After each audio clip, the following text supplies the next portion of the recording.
নবী সাল্লাল্লাহু আলাইহি ওয়াসাল্লাম যখন নবী হন নাই তখনকার সমাজটা এখনকার বিশ্বের মতো ছিল। বলবেন কিভাবে? আমি প্রমাণ করছি কিভাবে।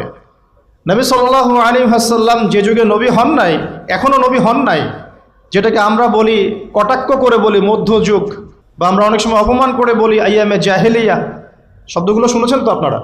কখনো কি প্রশ্ন করেছেন যে আসলে কেন এই যুগটাকে আমরা জাহেলিয়া বলি, কেন অন্ধকারাচ্ছন্ন যুগ বলি? ওই যুগটা কি সূর্য উঠতো না?